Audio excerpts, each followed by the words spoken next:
You're listening to OurSpace with Matt Vettese. This week, we're joined by Canadian pop punk band Calling All Captains. Thank you so much for joining the show today, guys. Thanks for having us. It's a pleasure to be here. How you guys doing? We're very good. As you can see, there's only 3 of us present. We're missing our lovely drummer, Tim, unfortunately, but he's here in spirit. So He's not dead, though. no. It started out very somber.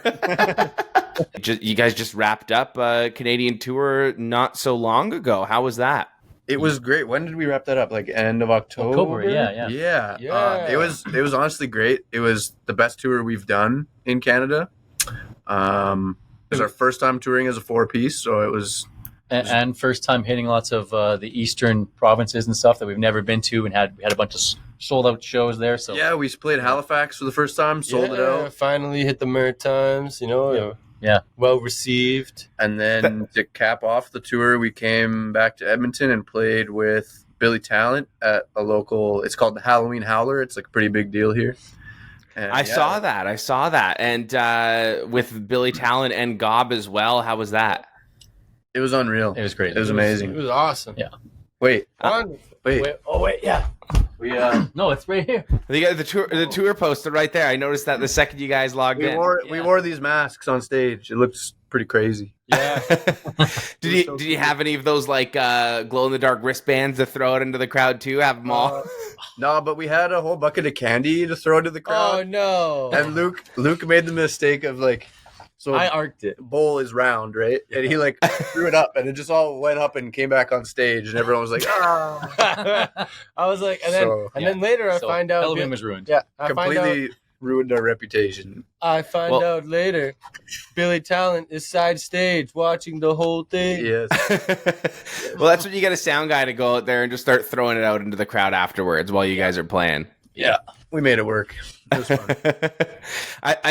I've heard from a few bands that Canada's a tough country to tour because there's just there's not many places to kind of stop between each city. Did you find that was rough driving across the country?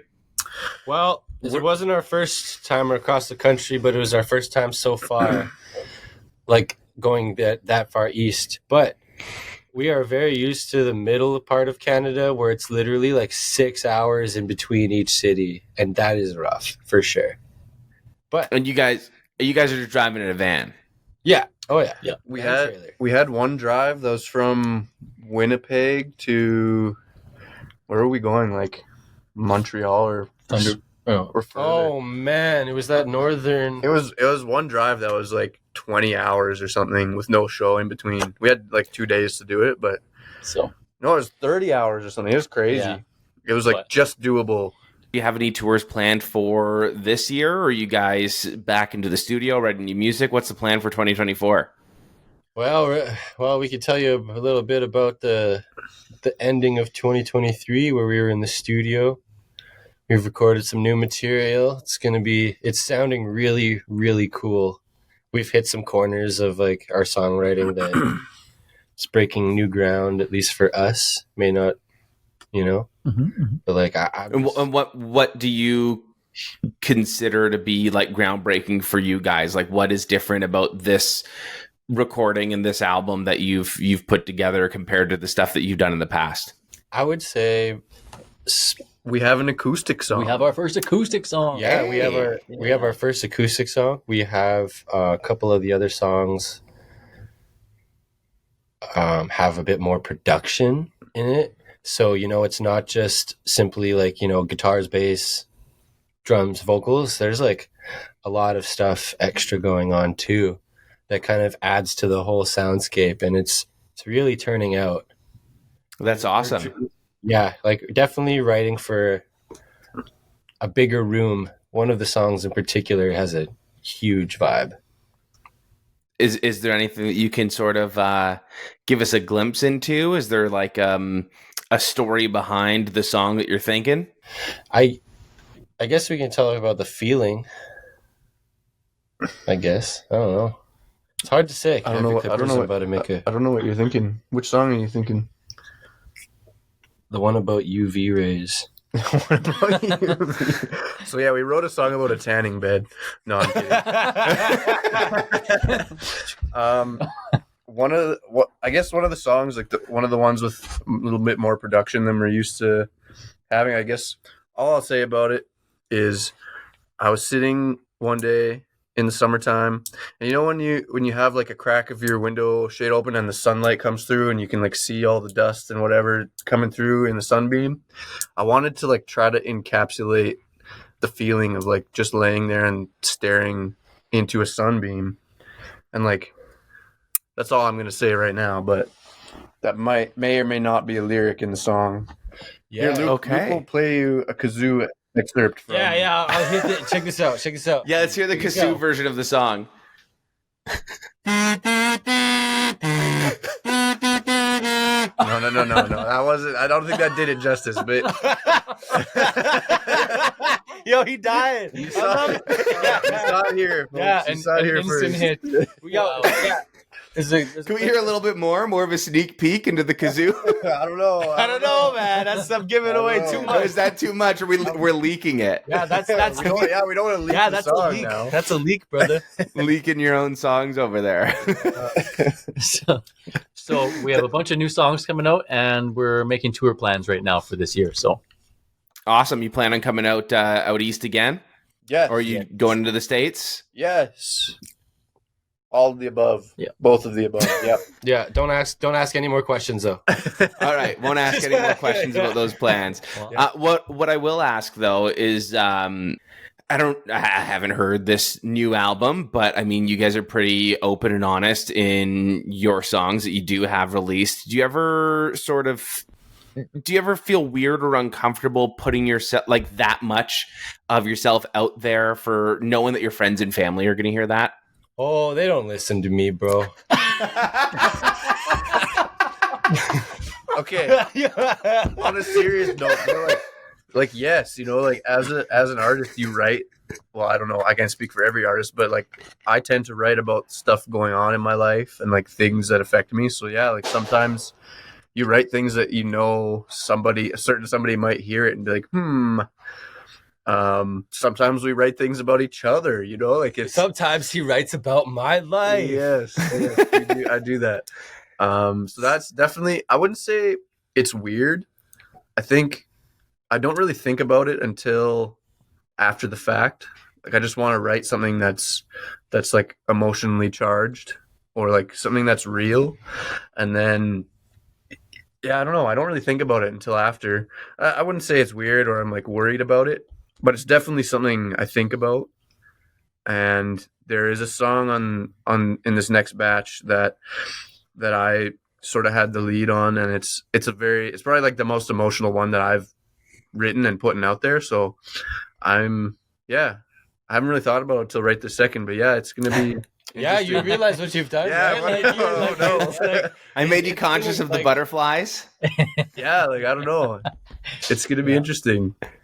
Yeah. I might even sing it live. Who knows? We'll see. Yeah, I think that's one of the coolest things about like these next few tunes is like we're all singing.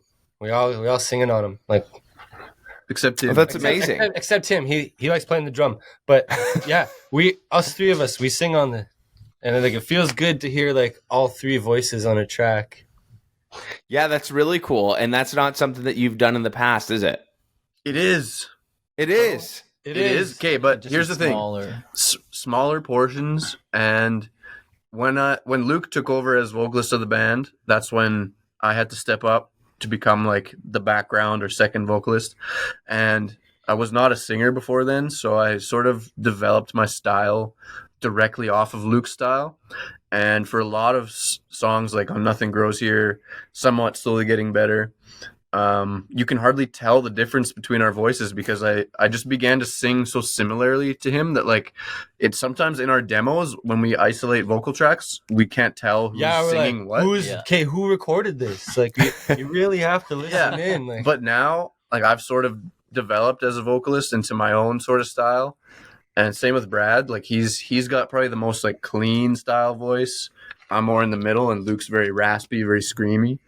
So yeah, we definitely all have a different flavor of vocal, and we're trying to utilize that more to like purposefully sound different rather than me like purposely trying to sound the same as Luke to back him up. So it's more versatile vocally between the three of us. And like between the three of you, how much collaboration kind of comes into writing the songs? Are you guys sort of like, hey, this is my song, I'm going to take this on. This is, your song. I think there's a few different kind of styles that we have as a group. One of them is like, I'll be down in the basement. I'll just like smoke drugs and fucking write like a whole bunch of drugs being weed. Yeah, I'm yeah. And I'll just like write a bunch of I'll just write a whole song, just like in a flurry, like in an hour. I'll just bang it out, just like 4 chords the whole time, blah blah blah. And then I'm like, hey Connor, look what I've done. I don't remember how I recorded it, but here you go. And then he listens to it. He records his guitars over it, changes a few parts, and he's like, I don't like this vocal, blah, blah, blah. And then we come all together. And then Brad, right when we would finish, right when we got like a nice thing, Brad, he kind of goes through and just like, well, this part right here. You should go over here. You should go over here. Yeah. And then it's just like a really, really collaborative effort. And then there's sometimes man. But I think, I was going to say, my favorite one is it's the race where someone will be like, yo, look at this cool riff I wrote. And then the next day, some other person has taken that and wrote a song with it. And they're like, what the hell? That was my riff. Yeah, that's another way it happens too. The song hijack. Yeah. And then there's another style where like Connor will rip a whole instrumental. And then he'll be like, hey, Luke, just sing on it. And I'll be like, okay. I think the old theme here is we don't really have a formula that we stick to. It's like, it's kind of just like free for all until we workshop something that we all are happy with. Like a real world example of what Brad was just saying is our song Fool's Gold. I had this really cool riff that I was like really stoked on. I was building a song and I showed it to Luke, like the Fool's Gold riff, the opening riff. And big mistake. No, it's a great song. But like literally the next day or the day or two after, he's like, I have this song. I have this whole song like built off of my riff. And I was like, you son of a bitch. Like I was working on something. Can we swear on this? Is that okay? Yeah, you can swear. Good, because we've probably been swearing this whole time. This is like, we were talking about smoking drugs earlier. So. Yeah. That's cool, but swearing? That's technically still PG-13. Depending what drugs. True. But yeah, so it's kind of like interesting how we come upon some songs where Luke is very quick fire. Like he'll just like blurt out a whole song, and he captures a lot of cool emotion doing it that way. I completely write in the other direction of like laboring over every note, and like sometimes it'll take me like a week to finish like a single part, whereas he'll like in an hour just like blurt out a whole song. But I think that's what's cool about the way we write is he'll do that, and then I'll take his demo and I'll sit with it for like a long time and really like work on the little details of it, and it ends up being something that neither of us would have thought of in the first place. It sounds like it's collaborative, and at the end of the day, it's sort of like the fun of it all, and picking it apart and collaborating with each person sort of just helps bring it all together with you guys. Like that seems to be a pretty solid winning strategy for you, which is great to hear. I'm really curious as to when you guys are gonna drop these new songs. Yeah, me too. Yeah, me too, man. It's crazy. So I don't have a date for you, but we're like getting very close to having them done. And then after that, it's all like the label things and, all the little nuances. So all the fun red tape. Yeah, like basically we've been cursed as a band to like having such long gaps in between our releases. So we were really gunning to have this out already, honestly. Just didn't work out. It just didn't work out like with our touring schedules and stuff and our producer's schedule. We just weren't able to make it work as quickly as we would have liked. But we're done tracking everything now. Everything is in the final phases, and we just want to get it out to everybody as soon as we can. Yeah. And now we're in early 2024, so I mean, it's still early on in the year. You can still drop something soon, and it's still sort of in that early part of the year, so it doesn't feel like it's like it might feel long to you because you guys have sort of been done with the recording and the production and all of that. But that's really exciting, and hopefully you guys are coming back to Toronto soon, so I can catch you this time around. And it looks like your shows are really fun. I saw the video that you have pinned on your TikTok where you actually get the guys to stand aside and let all the ladies into the mosh pit. Is that something that you do regularly? Okay. Story time.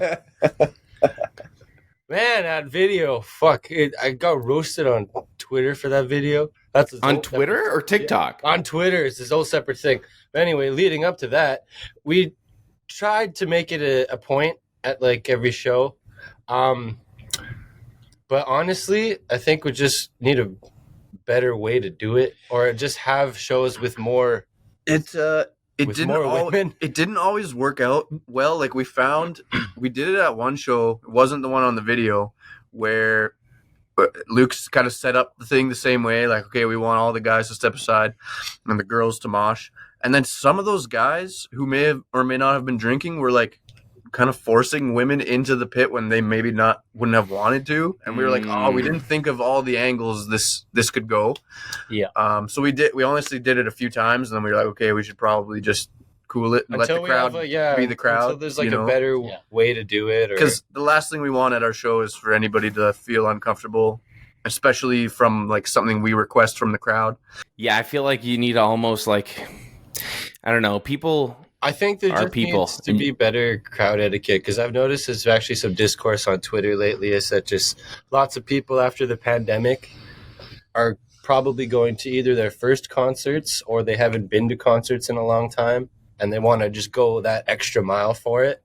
But it can, it's just a learning pace, and as shows all come back now in regular form, then, the etiquette will come back. You know what? This just came to me, but I'll also say it's probably a kind of a mix of our older crowds that have seen us, like our hardcore, like punk crowds, and then our newer Instagram Reels, TikTok fan base that are coming in and aren't used to that.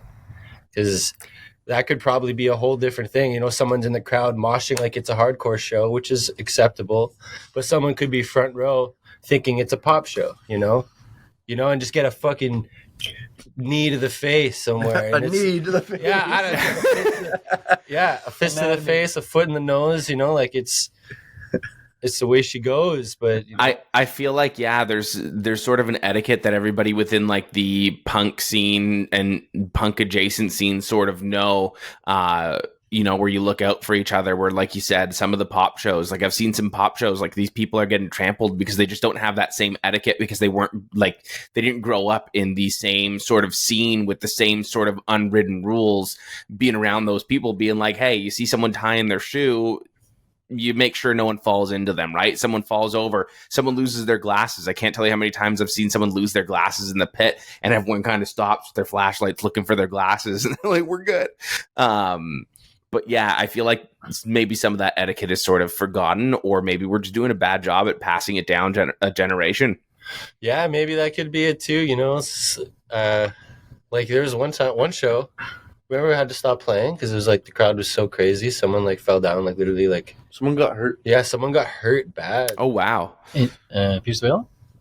No, at our show, dude. Our show. We stopped playing. Cause and I was like, yo, like, whoa, chill. I remember that. Don't remember where or who it was, but sorry. Yeah, I hope they do an eye. Sorry if it was you. Yeah. Well, I mean, good on you for noticing that and even just stopping the show to make sure that everything was all right. Yeah, you got to do that.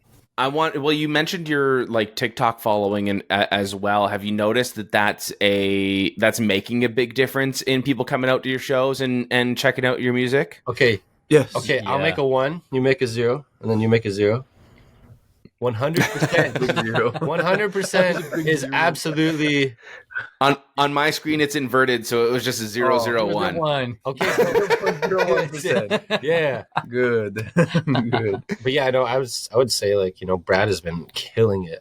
Brad's the guy that does all the social media. Yeah, he's like built us from a small little. I mean, like everything else we're doing has always been the same, like music wise and all that. But he's like really put us in front of a lot of people.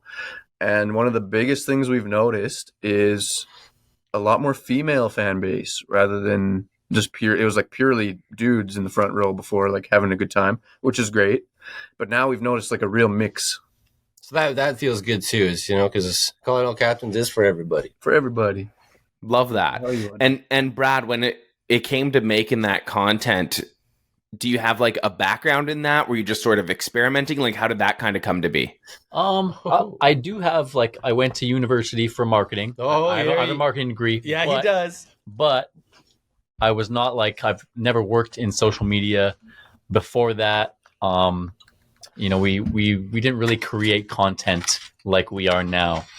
And so at the time when TikTok was like first coming out and blowing up, I said to the guys, like when Facebook came out, I remember that being like, if you had a plan with Facebook and you made content and you stuck to it, like, and grew with it, it would just explode. Right. And I was like, this is a huge opportunity right now to see the birth of a social media platform that's going to eclipse the biggest ones.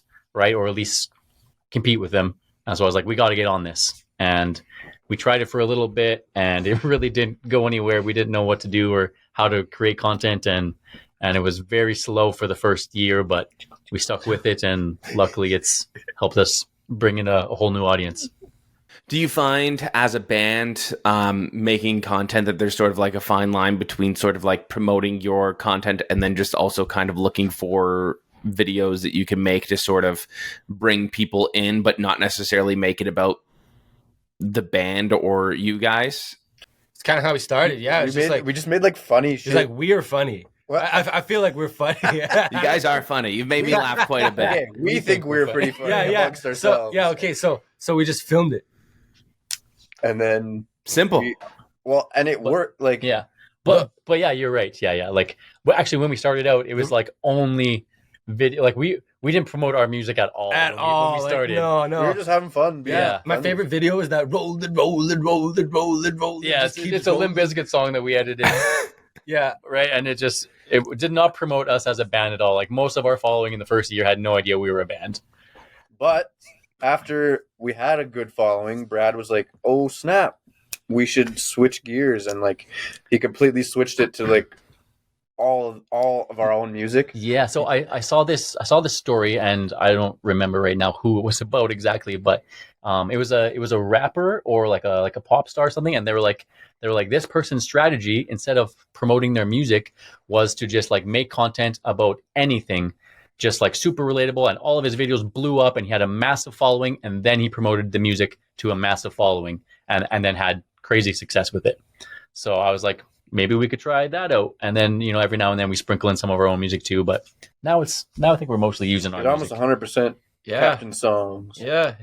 And I do want to know, one of your more popular TikTok videos talks about the normal phase. Did you guys each have a normal phase?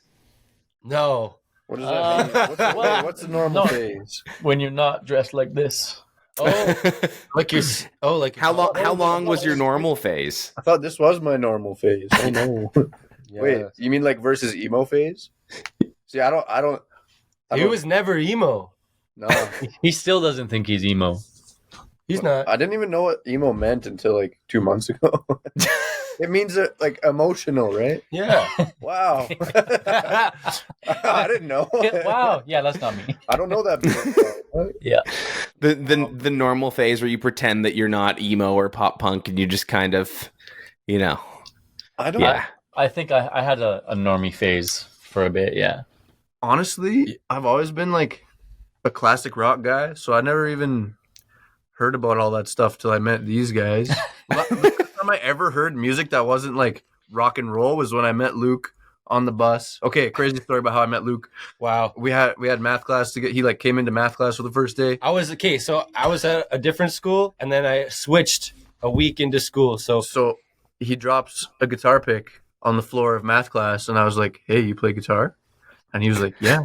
And then it turns out we were on the same bus, and he lived 10 houses down from me, and then we became best friends. Hey, want to jam? Calling all captains. Boom. The point. What's the origin story? Story yeah. was what was the point of that story? The origin story? Yeah. Fuck. What was I getting at? I was getting at something. The normal phase in like rock and roll. So Luke on the bus ride home showed me an all-time low song for the first time. What was it? Remembering Sunday? And I was like, what is this? Where are we? This is an AC/DC. Yeah. And that was like my first introduction to emo, I guess. If all-time low is emo. No, not really. No, Okay, well, what? See, More I don't pop even punk, know. yeah. Like I listen to like Led Zeppelin and shit. Yeah. Yeah. I don't know. Dude. I'm doing my best to teach these miscreants, but I can only do so much. Yeah, when I was growing up, I had a Fall Out Boy CD, and I was all stoked. I was like, "Yo, check it out, big bro." My big brother, he's a big metalhead. He listens to like Iron Maiden and like Megadeth, and like all that good stuff, right? Nice. We got an Iron Maiden poster over here, but I was like, "Yo, check it out." I popped in the CD, and he listened to like the first 10 seconds, and he like pressed eject, and he gave it back to me, and he's like, "Don't play this again." And I was like, oh shit. So I started listening to much heavier music. I got really into Avenged Sevenfold. And then someone told me once that our music is best described as if Green Day and Avenged Sevenfold were like one. That's pretty crazy. I can kind of hear that actually. Really? Yeah, I can actually really hear that. That's a compliment. Well, thank you. You know, you kind of got the like pop punk vibe, but like you guys are heavier than normal pop punk bands. Yeah. Nice. I like it. Let's play a fun little this or that with a few pop punk bands. We're gonna start out strong too with Blink 182 or Sum 41. Ooh. Sum 41. Sum 41. Blink. Blink. Ooh, okay. Really? 2v1. I really like Sum 41. Okay, the big argument that we have is Blink or Green Day because Brad and Tim are like diehard Blink They're fans. tattooed Blink fans. Yeah. And like I said, I was a classic rock guy, but I also listened to some Green Day. And Luke and I are both like Green Day heads, so We're split right we're down the split. middle. We fist fight about it all the time. Yeah. We just will never agree. But I'm gonna go Blink 182. rats. Well, guy. we're out of That here. one. Yeah. All right. Especially after seeing both of them when we were young, like literally right after one another. I'm going with Blink, but also Blink has more like personal meaning to me. So Yeah. But so if I could be your tiebreaker, Brad, I'm on your team. If Tim was here, it'd be 3-2. Yeah, now we just 50-50, baby. Let's see where we're at with this one. My Chemical Romance or The Used. Oh, fuck. I don't think that's actually kind of hard. Ooh, I was really big into the used. Yeah, so I'll me say the too. used. Yeah, I'll say the used as well. Honestly, never listened to either of them. You like that one? That's the Used? That's the used. That's The riff that I Used. played. Yeah. Yes, sir. Yeah. All right. Okay. Dashboard Confessional or Death Cab for Cutie. Death Cab for man. Cutie. I don't even listen to. I really didn't listen to either of these bands. I listened to both of them. Yeah, my girlfriend got me into Death Cab for Cutie. They're pretty alright. They're pretty good. I like them. I like their stuff. They got a good thing going. Do I know them? You don't. I have to refer to Brad. You know that one's like, I will follow you into the dark. That's not it. No, that's the right words, but the wrong melody. Whatever. Yeah. Yeah, that's their biggest song. I couldn't answer that question. I don't know a song. I might have heard a song by one of them, but I don't know. They're both about cars. One's about a cab. One's got a dashboard. The Cars? I know the Cars. Okay, you know what? That's Rick pretty Ocasek? good. That's pretty good. I'm gonna say I got really into Dashboard first, and they had some like very personal meaning to me. But I think I know more Death Cab songs, so that's. But I'm gonna say Dashboard. Death Cab. Okay. I feel like this one's also going to fall flat, but at least with the two of you. But Thursday or Chiodos?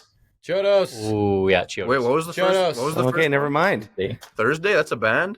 Yes. No, man. Chodos are goated. I thought it was Wednesday. Yo, okay. You know what? I feel bad for Thursday. I went and saw them on the Taste of Chaos tour, but I didn't go to see them. Pierce the Veil and Bring Me the Horizon were also opening the show. Opening for Opening for Thursday. Who the hell is Thursday? That's the problem because What? everybody left after Bring Thursday's Me the Horizon. amazing. Yeah. Dude, everybody left. That's crazy. It was the most. I felt so bad. I left too, but like, but I felt bad. Wow, I feel bad. Yeah. Time to go. Time to go. Yeah. Oh.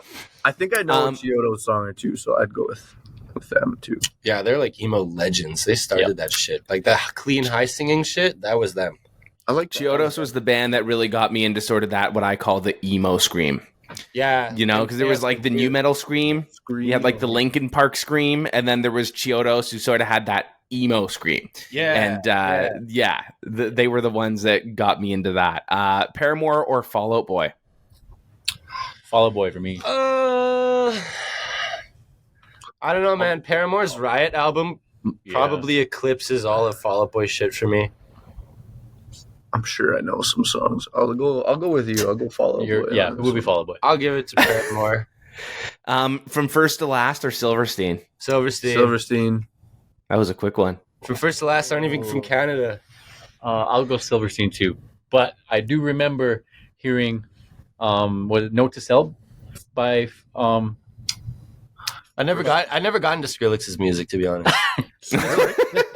What? Skrillex. Skrillex Before he was Skrillex. Yeah. Sonny Moore he is was in emo the band from First to Last. Dude, that's a huge thing because he went from emo music to being one of the first to get into electronic like dubstep shit. He blew But the funny thing is that there was this weird pipeline with emo music because there was the like sort of electronica type of music that a lot of the MySpace and like scene kids sort of liked. So there was that, you know, from First to Last, post-hardcore, emo, and then there was the electronica that was kind of starting to come up. So Skrillex, I think, saw that ahead of time and was like, no. If people like this electronica stuff, they're gonna like this EDM stuff with like my emo influences into it, and he went kind of heavier into it. So like he definitely like saw that marketing, capitalized on it. Yeah. That was a vision, and he capitalized on it. That was a super smart move for him.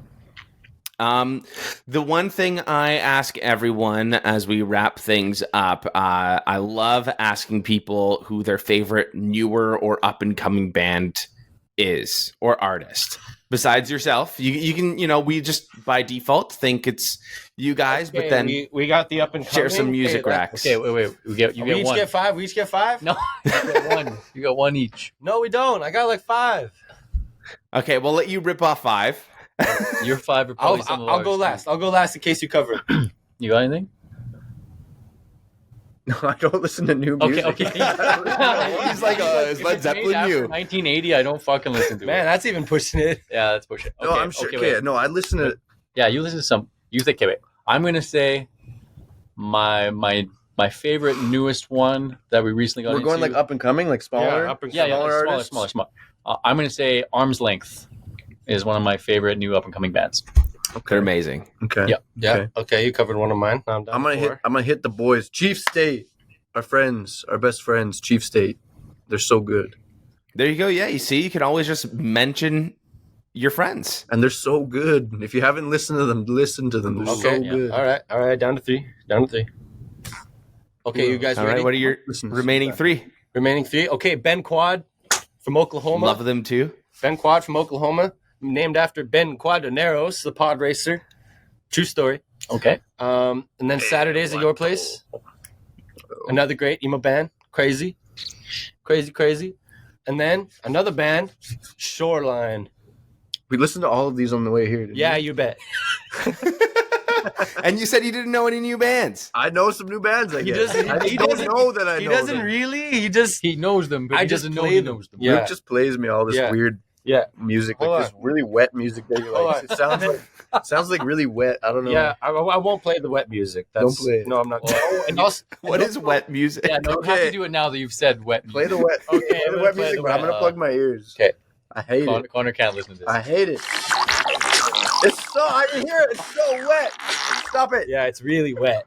Jeez. Yeah. Oh but my no, god. There's another one. Oh yeah, there's a deathcore band called Psycho Frame. Wow, Wow. what a group. They do that thing where they say their own band name before a breakdown. It's crazy. Oh, they do that. Yeah, it's so sick. But they do it not like Knocked Loose. They just do it differently. Very cool. I feel like I discovered a new band recently. I just can't think of who it was. Are we gonna get a breakdown in the new album where you guys yell out "Calling all captains"? No, I don't know. That one. no, that our doesn't band really name is roll off not the tongue. cool It to doesn't- do that with. It's like, What's that going to be? Like calling all captains, ahoy! You know, like scream it. no, that's it. Calling all captains. Yeah, No, that's so fucking stupid. It'll That's never I feel like happen. you can make it work in a song. You know. No. Okay, you know what? what is that one director? You know that movie Interstellar? You know what the Yeah. director had to do? He had to plant a bunch of fields of corn. You know what he did with that corn? He sold it. He sold it to us. If we, Us? yeah, because Personally? yeah, because if we scream corny stuff like our band name, Oh. you get it. What? He was trying to. You ruined my flow. I had a good flow. There was gonna be. Yeah, I This had is a my good favorite flow. bad joke. No, it was good. Don't tell him It was that. good. No, Can don't. we cut that out? Don't enable No, it him. was good. Can we restart this whole thing? Yeah, and you said we were wrapping up. I thought we were just getting started. What's up? We are wrapping up. Thank you so much for coming on and joining the OurSpace podcast. I really appreciate you guys taking the time. Thanks for having Yeah, us. thank you, man. Apologies for the bullshit. Yeah, I love it. yeah. I'm here all week. Thank you for listening to Our Space with Matt Vettese. If you enjoyed yourself, please support the show by subscribing and leaving a review.